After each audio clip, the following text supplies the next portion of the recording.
sekarang kita masuk ke bagian alat dan bahan. Alat dan bahan yang digunakan dalam proses pembuatan ekstrak serai wangi dan ekstrak cengkeh sebagai berikut.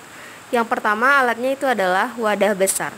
Wadah besar di sini kita gunakan untuk meletakkan si daun serai dan juga si bunga cengkehnya. Kemudian ada labu leher. Labu leher di sini berfungsi untuk biasanya digunakan dalam proses destilasi, yang mana untuk masing-masing lehernya ini sebagai tempat untuk termometer, kemudian untuk memasukkan media atau bahan kimia yang akan didestilasi, dan satunya lagi untuk jalan uap cairan yang akan dilewatkan pada garis pendingin. Selanjutnya ada magnetic stirrer, yang mana di sini merupakan salah satu penunjang alat laboratorium yang digunakan untuk mengaduk suatu sampel sehingga sampel tersebut dapat tercampur menjadi homogen. Kemudian ada termometer, yang mana fungsi dari termometer di sini adalah untuk mengukur suhu sebelum, saat, dan sesudah memanaskan si ekstrak tersebut. Kemudian ada serangkaian alat destilasi. Kemudian ada batang pengaduk yang berfungsi sebagai untuk mengaduk agar si ekstrak tadi itu dapat homogen. Kemudian ada gelas kimia, yang mana untuk meletakkan si ekstrak serai wangi dan ekstrak cengkeh. Selanjutnya ada neraca analitik. Nah, guna neraca analitik di sini adalah untuk menimbang si daun cengkeh dan juga daun serainya.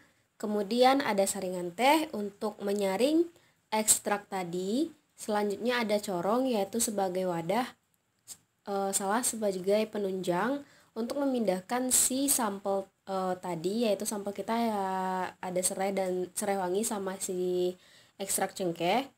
Kemudian ada standar dan klem. Ada gelas ukur, yaitu untuk mengukur berapa banyak ekstrak cengkehnya. Ada cawan Petri. Selanjutnya ada batu giling.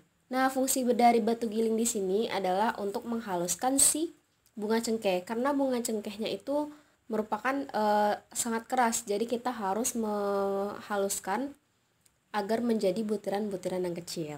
Selanjutnya ada pisau atau gunting. Nah, pisau di sini untuk memotong daun serai menjadi kecil-kecil agar nantinya bisa kita gunakan dengan mudah. Kemudian ada hot plate untuk memanaskan ekstrak daun cengkeh dan ekstrak si serai wangi. Selanjutnya yang terakhir adalah botol semprot. Nah, di sini botol semprot digunakan sebagai tempat atau wadah sekaligus untuk hasil akhir produk yang bakal kita hasilkan nantinya. Oke, sekarang kita masuk ke bahannya. Yang pertama itu ada kertas saring. Nah, fungsi dari kertas saring di sini adalah untuk memisahkan zat padat dari cairannya. Siapa zat padatnya? Yaitu si daun serai wanginya ataupun si bunga cengkeh yang telah kita haluskan. Selanjutnya yaitu daun pepaya, yang mana daun pepaya di sini berfungsi sebagai wadah atau tempat tinggalnya si kutu putih tadi. Yang ketiga yaitu si kutu putihnya itu sendiri, yaitu sebagai objek yang bakal kita jadikan sampel untuk menyemprotkan produk kita ke si kutu putihnya. Selanjutnya yaitu ada etanol 90%, air, dan juga bunga cengkeh 100 gram dan daun serai wangi. Alasan kelompok kami menggunakan bunga cengkeh dan daun serai wangi di sini adalah karena bunga cengkehnya itu merupakan yang mudah didapat, dan daun serai wangi pun juga begitu, merupakan bahan-bahan yang sangat mudah kita dapat.